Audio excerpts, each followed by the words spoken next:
Hello everyone, how to Tuts back with another new video, and in this video I'll guide you how to disable calling option from a stranger on a Telegram desktop.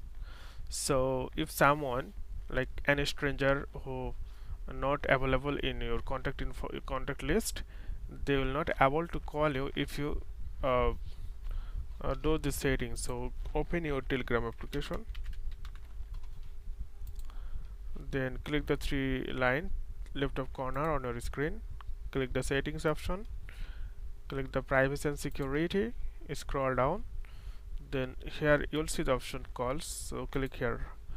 So if you click my contact, it means that if the information like in a contact list, only that list people or contact will able to call you. If you click nobody, it means disable, no one can able to call you. Okay, so this way you can do this thing. So simply click the save, then it's okay. So okay friend, today is no more, and see you in the next video.